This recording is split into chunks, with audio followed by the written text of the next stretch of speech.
Hello students, previous chapter में आपको पढ़ाया गया circulatory system in human beings में कि ह्यूमन बॉडी में सर्कुलेटरी सिस्टम कैसे होता है, जिसमें आपको बताया गया जिसमें ब्लड वेसल्स ये दोनों इन्वॉल्व थे।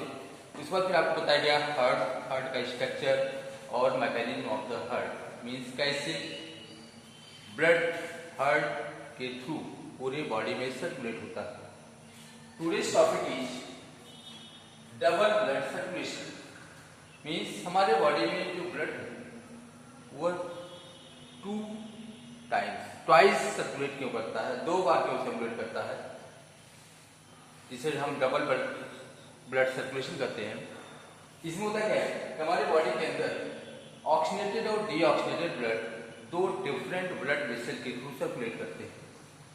Means 2 times or twice circulation of the blood through the heart in our body is known as double blood circulation। हमारे हार्ट के थ्रू बॉडी को 2 बार ब्लड को सर्कुलेट रहता है और इस सर्कुलेशन को कहते हैं डबल ब्लड सर्कुलेशन। इसमें देखिए फिगर में आपको दिखाया गया, ये दिखाया गया heart, human heart 4 chamber, right organ, right ventricle, left organ and left ventricle. इस वक्त यहाँ दिखाया गया कि राइट ऑर्गन और राइट वेंट्रिकल के बीच में यहाँ एक वाल्व दिखाया गया और दूसरा वाल्व है लेफ्ट ऑर्गन और लेफ्ट वेंट्रिकल के बीच। ये जो है ट्राइकस्पिड वाल्व, प्रीवियस लेक्चर आपको बताया गया कि ये ट्राइकस्पिड वाल्व है और ये बाइकस्पिड वाल्व क्यों है, ये भी आपको बताया गया था। अब यहाँ दिखाया गया कि जो लेफ्ट वेंट्रिकल है इससे ब्लड निकल करके और यहाँ आ रहा दिखाया गया कि बॉडी मसल्स, मीन्स यह जो oxygenated blood after oxygenation blood forcefully move करता है लेफ्ट वेंट्रिकल से एओर्टा के थ्रू, यह आर्टरीज होते हुए और बॉडी के मसल्स पहुंचता है, बॉडी ऑर्गन्स पहुंचता है और बॉडी के अंदर ये ऑक्सीजन मसल सेल्स में डिफ्यूज करते हैं। फिर वहां से कार्बन डाइऑक्साइड इस ब्लड वेसल में एंटर करती है और इस तरह से यह जो है ये डीऑक्सीजनेटेड ब्लड। तो यहाँ से ऑक्सीजनेटेड ब्लड बॉडी ऑर्गन्स को, फिर ये डीऑक्सीजनेटेड ब्लड इस तरह आता है फिर राइट एट्रियम और राइट आर्टरी। फिर ये राइट आर्टरी के अंदर जो डीऑक्सीजनेटेड ब्लड है ये ट्राइकस्पिड वाल्व के थ्रू ये पुश होता है और होता है राइट वेंट्रिकल के अंदर। राइट वेंट्रिकल के अंदर फिर यहाँ पर जो पल्मोनरी सेमीड्यूलर वाल्व है उसके थ्रू ब्लड चला आता है पल्मोनरी आर्टरी के थ्रू, ये पहुंचता है लंग्स में।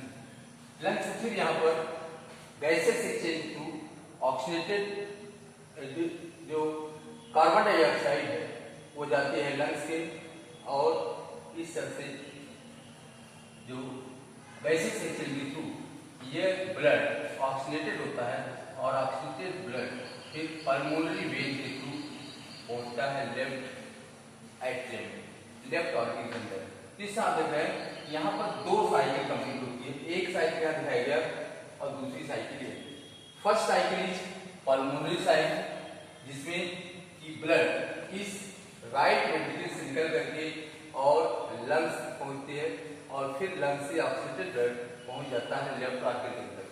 दूसरी साइकिल स्टार्ट होती है यहाँ से लेफ्ट वेंट्रिकल से ब्लड निकल करके और बॉडी ऑर्गन्स होती हुई फिर ये डीऑक्सीजनेटेड ब्लड चलाता है राइट एट्रियम।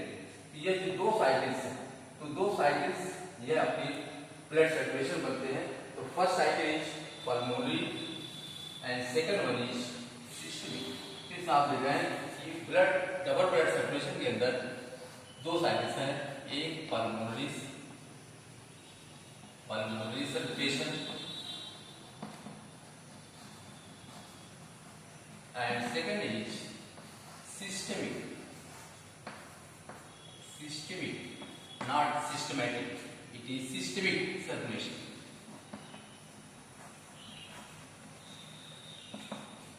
इस तरह से दोनों साइकिल या दोनों सर्कुलेशन ये मिलकर बनाते हैं डबल ब्लड सर्कुलेशन। इस तरह से आप इसको डबल ब्लड सर्कुलेशन कहते हैं क्योंकि ये हार्ट के थ्रू देखिए 2 बार ब्लड सर्कुलेट होता है, 2 साइकिल बनता है, एक पल्मोनरी साइकिल और दूसरी है सिस्टमिक साइकिल, इसलिए इसे हम डबल ब्लड सर्कुलेशन करते हैं। यह है डबल ब्लड सर्कुलेशन। अब इसमें देखिए कि दो चीजें हैं, एक है सिस्टोल और दूसरा है डायस्टोल। सिस्टोल और डायस्टोल क्या है? What is systole and diastole? तो पहला देखिए सिस्टोल। सिस्टोल क्या है कि when heart contact to push the blood from one chamber to another chamber और टू द ब्लड वेसल। जैसे हम देखिए राइट ऑर्गन के अंदर जब ब्लड आता है, दी ऑफ द ब्लड, ये राइट ऑर्गन जो कांटेक्ट करती है और इस ब्लड को पुश कर देती है राइट वेंट्रिकल के अंदर। ये हार्ट का जो कॉन्ट्रैक्शन है या फिर राइट वेंट्रिकल के अंदर जो ब्लड आता है, ये हार्ट कांटेक्ट करेगा चैम्बर राइट वेंट्रिकल और ब्लड पुश कर जाता है पल्मोनरी वेन। यह जो हार्ट का कॉन्ट्रैक्शन फेज है, the contraction phase of the heart is known as systole. Contraction phase of heart, यह है सिस्टोल। दूसरा है डायस्टोल। डायस्टोल जब ये एक चैम्बर को कांटेक्ट करता है तो दूसरा रिलैक्स जाता है। रिलैक्स होगा तो उसका वॉल्व बढ़ जाएगा, जिससे ब्लड जो है मैक्सिमम ब्लड उस चैम्बर के अंदर निकल सके। तो इस हिसाब से जब ये राइट ऑर्गन कांटेक्ट करता है तो राइट वेंट्रिकल जो है ये रिलैक्स होने आता है। तो जो रिलैक्सेशन फेज है हार्ट का, that is diastole. Relaxation phase of heart is known as diastole. इस तरह से सिस्टोल और डायस्टोल ये अल्टरनेट प्रोसेस करते रहते हैं and one systole and one diastole together form the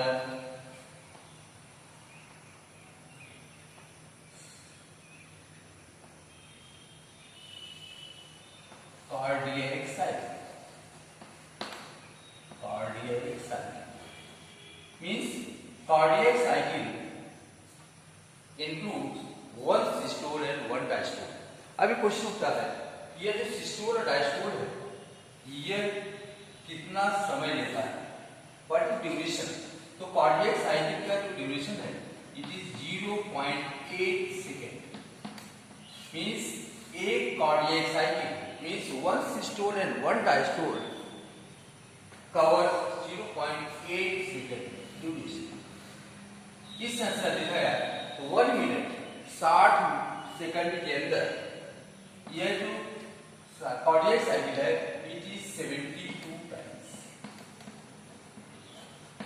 इसीलिए जो हार्ट बीट होता है वो 1 मिनट में 72 टाइम्स होता है, 72 बार 1 मिनट में ये कवर करता है। तो इस साथ यह है कार्डियक साइकिल। तो कार्डियक साइकिल के अंदर एक सिस्टोल और एक डायस्टोल है। सिस्टोल मिलता है कॉन्ट्रैक्शन फेज, मींस हार्ट का चैम्बर जब कांटेक्ट करता है to push blood from one chamber to अंदर, that is systole, and diastole is the relaxation phase of the heart to receive the blood.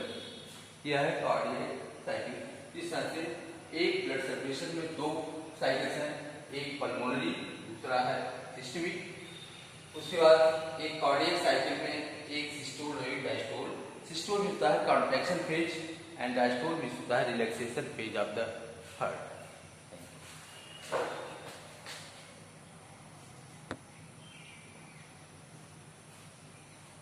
आगे पढ़ाऊंगा? आगे पढ़ाना है?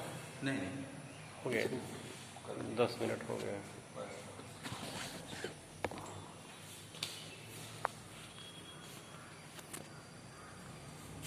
बैक करिए ना। बैक